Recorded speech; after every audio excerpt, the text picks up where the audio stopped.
Good stuff. Thanks to those of you who have joined this evening. Tonight, we're going to talk about alcohol, okay, and how this can, mainly in the context of our health and fitness, how it can affect, okay? So I will share my screen just briefly. There we go. Beautiful. So we're going to start off mainly talking about how alcohol consumption can affect our weight, okay? I'm going to talk a little bit about how alcohol can contribute multiple different avenues or different types of calories, okay, different sources of calories, okay, to our diet or to our consumption. Going to go into a little bit of other health impacts as well, in addition to things separate from our weights, other things that alcohol can affect in relation to our health, okay? We'll go into some recommendations that a NHMRC or a big peak health body in Australia recommend for us to have. And then finally, I'm going to go into a little bit of smart swaps for alcohol, okay? Considerations for when we do want to have a drink or two, how we can swap effectively, okay? So I'll stop my share there and we will get underway, shall we? Beautiful. So for starters, how can alcohol affect our weight? Okay. Some people may already know about this. Some people may go, it's a drink. How is it actually affecting my weight in any way, shape, or form? All right. As I've covered in previous episodes, as many of you may be familiar with, food in our diet contributes energy. Okay. Kilojoules, or another measure of that energy, is kilocalories. Okay. Contributes energy to our diet. Alcohol also contributes energy, okay? So the actual alcohol molecule or substance itself contributes energy, okay? So to be precise, about 7 calories per gram of alcohol, okay? So just like with anything, if we have too much energy for our requirements, we can increase our risk of weight gain, okay? So if we drink alcohol or a fair bit of alcohol on a regular basis, and this is in turn causing us to consume more energy than our requirements, then we're likely to put on weight that we don't want to put on, okay? Secondly, I'll make a point that it's very easy to overconsume, all right? It's much easier to knock back 5, 10 drinks, whatever it may be, and consume the energy through that means, compared to sitting down and having a whole heap of energy from food, okay? So I'm not saying you can't overconsume energy from food, it's just that alcohol energy is very easy to drink, to knock back, all right? So that in turn can put us at risk of gaining weight. Another thing as well, some of you may have found, when you're drinking alcohol, you may feel a little bit more peckish, all right? You lose your inhibitions to say, all right, I probably don't need that cake. I probably don't need those crackers because I already had dinner earlier. When you're drinking alcohol, a lot of people tend to feel more peckish and to start reaching for those salty snacks, those sugary snacks, and shoveling food into their faces, right? So those two things combined can put you at risk of gaining excess weight that we don't want to gain, okay? So I'm not saying these things to scare you off. I'm going to preface a lot of what I'm going to say. I'm not trying to scare you off alcohol.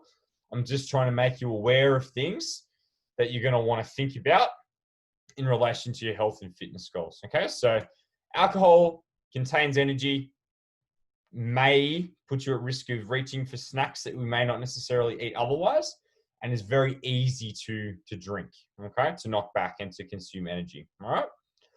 Let's move on now to how many different types of alcohol can contain multiple different calorie sources, okay? So just as a refresher, protein, carbohydrates, fats, and alcohol all contribute energy, okay, to our diets, to our consumption, all right? Contribute energy. Now, alcohol itself, like I just mentioned, contains energy, so the alcohol molecule gives us energy, but other drinks that alcohol are in may contain other sources, such as carbohydrates as well, all right?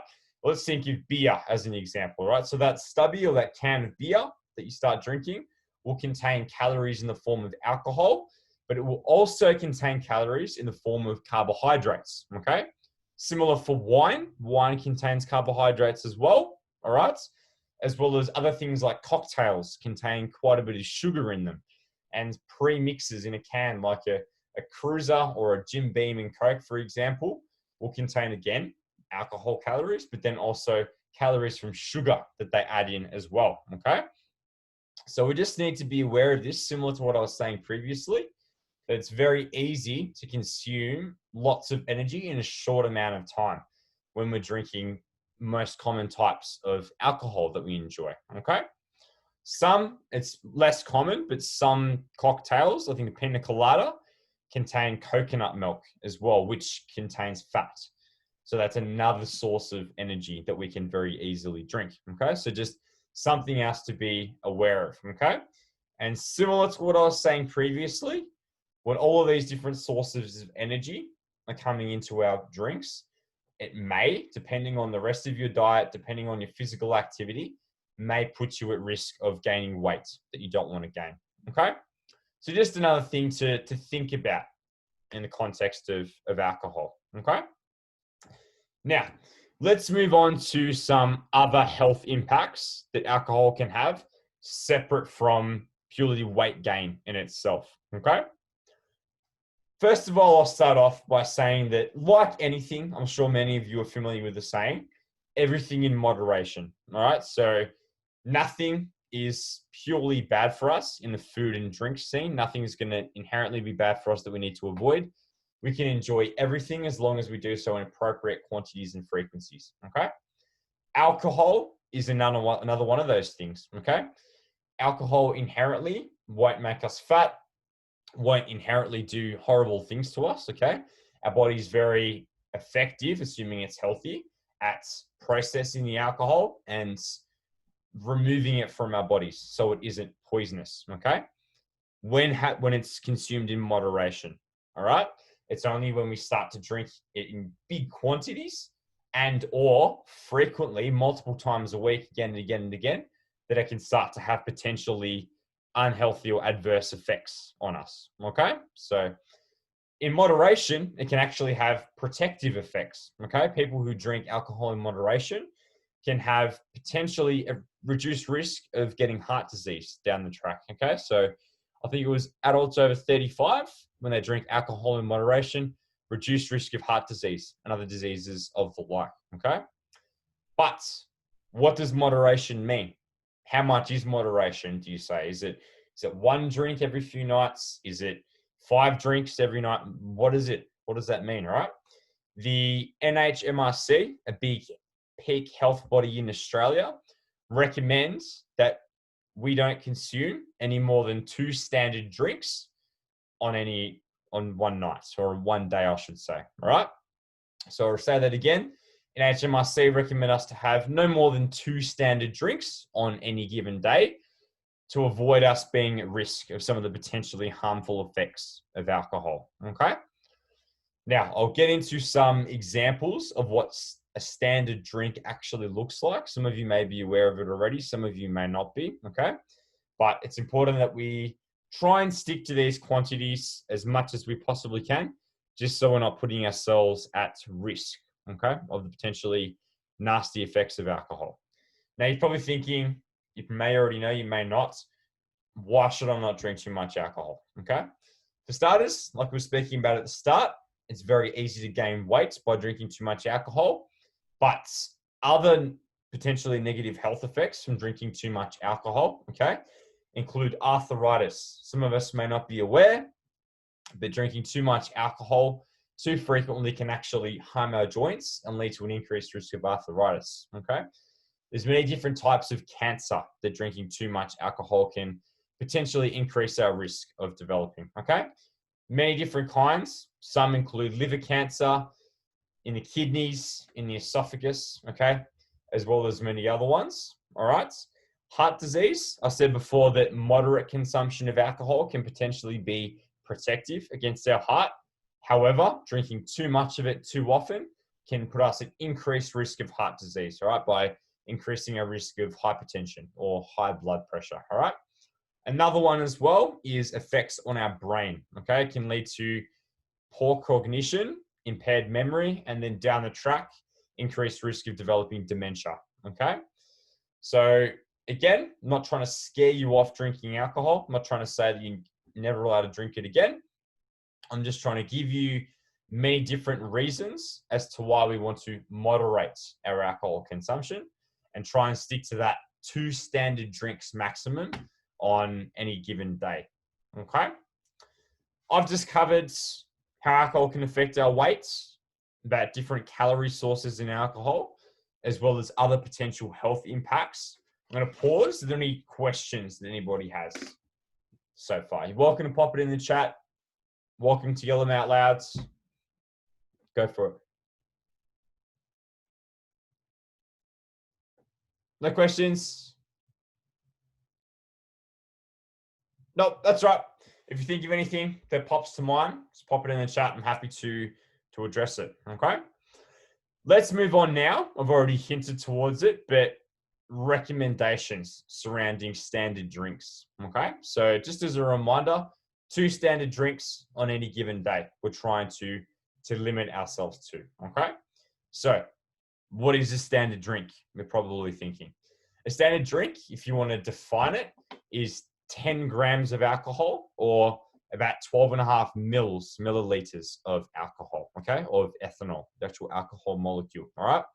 Now, depending on the specific type of drink, depending on the strength of the drink, depending on whether you make it yourself, whether you get it out at a restaurant, there's many different factors which can influence how many standard drinks you're actually having, okay?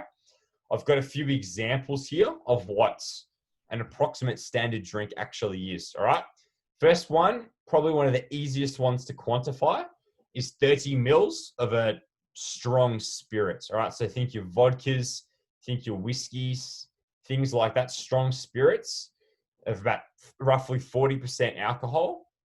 30 mils of a strong spirit will be approximately 1 standard drink, okay?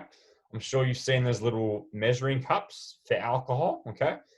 But 30 mils in a glass, it's probably a terrible way to quantify it for you, would be about that much in a regular drinking glass. I'm sorry if that seems inaccurate, but I'm just giving you a rough idea. 30 mils, okay, of a strong spirit is a standard drink, okay? Another example is a 375 mils of a mid-strength beer, so approximately 3.5% beer, okay? Some beers are weaker, so they're under 3% alcohol. Some beers are strong and are 4 to 5%, even up to 6% alcohol. Those are obviously going to be different than a standard drink, but a mid-strength beer of around 3.5% alcohol will be roughly 1 standard drink, okay? So as an example, 2 of those on a night will be your 2 standard drink recommendations, okay? Finally, wine, one of the most variable ones, depending on who pours it, where you're having it, whether it's home, restaurant, whether the restaurant's got the glasses with the measure line on the side, can all influence how many standard drinks from wine that you're getting, okay? However, about 100 mils of red wine of about 13% alcohol will be approximately 1 standard drink, okay? Many of you at home may pour big drinking glasses of wine. Many of you may go to restaurants where they over pour, okay? It can be up to 1.5 standard drinks on any one occasion, okay? But if you want a better measure of what it actually is, roughly 100 mils, okay? Maybe a little bit more for white wine, which tends to be a little bit lower in alcohol percentage, okay? Now, again, I'm sure many of you are aware, but here, I'm sure in many other countries, but at least here in Australia, by law, we have to show somewhere on the alcohol can, bottle, whatever it may be, how many standard drinks is in that, okay? So on a bottle of wine, that's usually on the back on a bottle of wine, it will say 7 to 8 standard drinks, okay? So that'll give you a gauge in itself. Whereas on individual drinks, like your stubbies, like your cans of UDLs, whatever it may be, premixes, I should say, on those, it'll also say how many standard drinks are in that individual serve, bottle or can, whatever it may be, okay? So I encourage you to really utilize that on any given occasion, whether it's at home, out, whatever it may be, now that we're getting social again, Melbourne, to really utilize those little icons or logos on the side, letting you know, okay? So just as a little recap there, I'm sorry if I got rambly. We want to try and limit ourselves to 2 standard drinks on any one occasion. What's a standard drink? 10 grams or about 12.5 mils of pure alcohol will equal about 1 standard drink. How do I know what a standard drink is? Your best bet when you're having them from a can or a bottle yourself that you're pouring, use those little icons on the side that actually tell you how many standard drinks are in this multi-serve or in this individual serve can or bottle, okay? When you're out and about and it's already been poured, if you're on a rough gauge, about 30 mils of a strong spirit, about 375 mils of a mid-strength beer of about 3 to 4%, or about 100 mils of red wine, or a little bit more for white wine, which tends to be a bit weaker. Okay? There's a few rough gauges. Finally, I'm going to move on to some smarter swaps with alcohol. Okay? Now, again, the most important thing we need to consider is the overall context. Okay? Your overall diet, your overall lifestyle, whether it be exercise, sleep, other stresses, all of these things need to be considered in relation to our health. Okay, so these alcohol recommendations, I'm not saying you have to drink these things. I'm just saying a few smarter swaps in the context, mainly for our weight that I'm speaking about here. Okay, if you don't like these things, you don't have to have them.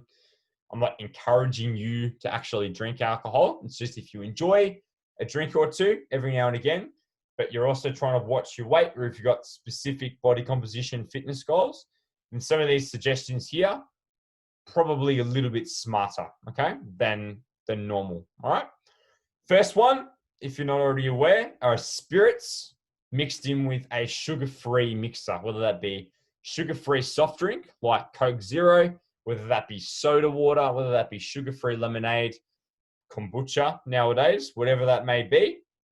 Mixes spirits, which is closer to pure alcohol without other sugars and carbohydrates mixed in, okay? Mix it with a sugar-free mixer. Couple of examples, vodka with a sugar-free Sprite, or bourbon with a sugar-free Coke, okay? Still gives you the nice taste of your common favorites, but without all the added sugar that you can get in other pre-mixes, okay? Another one I suggest as well, actually just quickly there, many brands nowadays, pre-mixes, for example, Canadian Clubs, Jim Beams, even Bundaberg Rum, some vodka brands like UDLs now are starting to come out with sugar-free versions, okay? So traditional Canadian Club, traditional Jim Beam and Cola, traditional UDLs have a lot of added sugar in their pre-mixes, all right? So you get the double whammy from the alcohol calories and the sugar calories, okay? But many brands now are starting to latch onto the movement where people are wanting sugar-free alternatives. So if you want to treat yourself to a couple of drinks and you like these pre-mixer brands, I strongly encourage you to go for a sugar-free version, right? So a sugar-free Canadian Club, a sugar-free Jim Beam and Cola, a sugar-free UDL or Cruiser, okay? There's plenty of options out there now compared to 1, 2, 3 years ago, all right? Just something to think about there, all right? Between drinks, okay? I said at the start, we may be more inclined to start snacking on sugary, oily, salty snacks when we're drinking, just because we're reducing the inhibition and we're feeling more relaxed generally. Okay, so we may want to reach for these junkier treat style snacks in saying that, if we're eating chips, for example, or pretzels, something salty, you're going to get thirstier. Okay, and alcohol in itself does increase how much you pee or go to the toilet. Instead of constantly going back for more and more alcoholic drinks, I would go back in between drinks for water or for a sugar-free soft drink, okay? Helps you stay a little bit more hydrated rather than drinking more alcohol and increasing how much you go to the toilet, but it'll also decrease how much total alcohol and total alcohol calories you're getting in, okay? Just to recap there, between drinks, go for water, soda water, or a sugar-free soft drink rather than knocking back actual alcoholic beverages when you're thirsty from other salty, sugary, oily sort of snacks. Okay. Another couple of suggestions, especially for those of you who go in excess of that 2 standard drinks a night.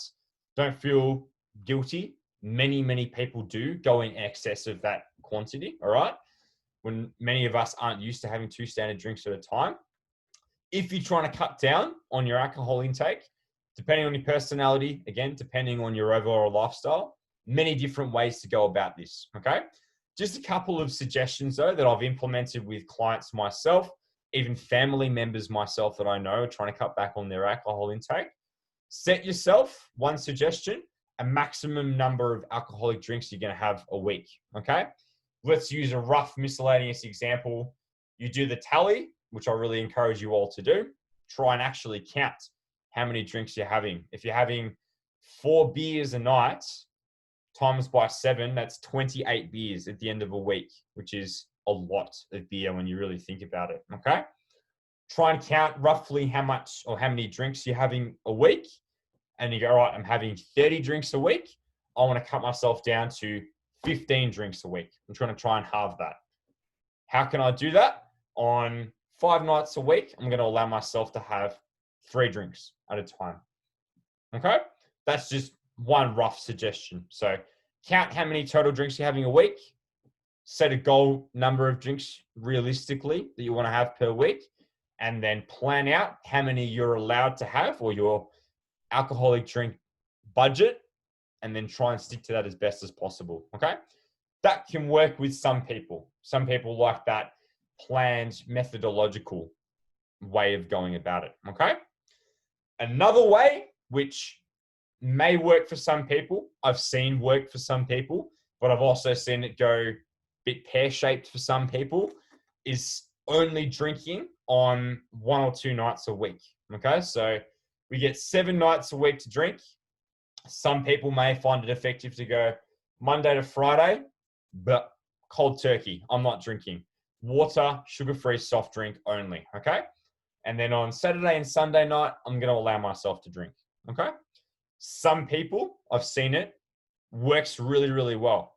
They go, actually, on these 2 nights, I'm not actually that tempted to drink it. I've only got 2 days. It's not much time. And they may actually find, similar to what I was saying previously, that they really cut back on their total number of drinks a week, okay? So I'll repeat again shortly, only giving yourself 1 or 2 nights a week to actually have drinks. For the rest of those nights, cold turkey, no alcohol, okay?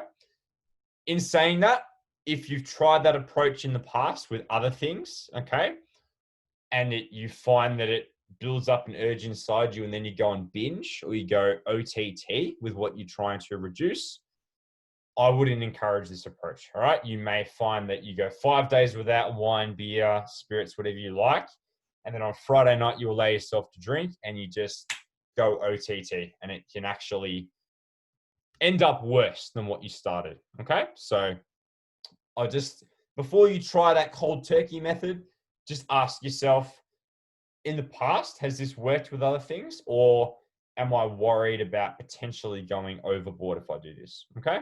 You may go overboard. You may not. It may work very well, like I've seen it work for some people. Okay.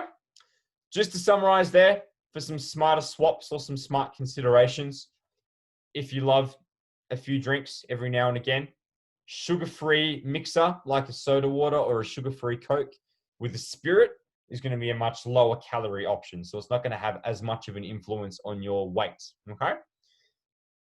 Again, instead of constantly knocking back alcoholic drinks whilst you're snacking, try and alternate alcoholic drink, water, alcoholic drink to keep yourself hydrated. And it can also hopefully help you sober up a little bit as well.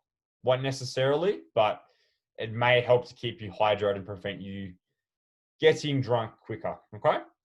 Another couple of strategies, if you're trying to cut back on your alcohol intake, set yourself a maximum target per week. So I'm currently drinking 30 a week. I'm going to try and drink 15 a week instead, and then plan out which nights you're going to have those, okay, for your alcohol budget. Or if you don't think you're going to go too far the other way, give yourself 1 or 2 nights a week to drink on and no other drinking throughout the week, okay? just a few swaps or strategies that I suggest. All right. That's it from me for this evening. Okay. From what I've covered, feel free to ask any sort of questions that you'd like to about anything I've covered. Okay. Pop it in the chat, yell it out loud on Instagram as well. You're welcome to ask any questions. I'm just going to have a scroll through now. Infused vodka and soda water. Beautiful. I might try that in summer. Thanks for the love, Sammy. Thanks for the love, James. Muchly appreciated. No questions. No stress at all. Thank you very much for those of you who tuned in this evening. Hopefully I've taught you a few things and or given you a few suggestions, all right, around smarter drinking. Have a lovely evening. Big clap, Melburnians. We did it. Okay, everyone enjoy the freedom safely. Okay, have a lovely rest of the week. Take care of yourselves. Bye for now.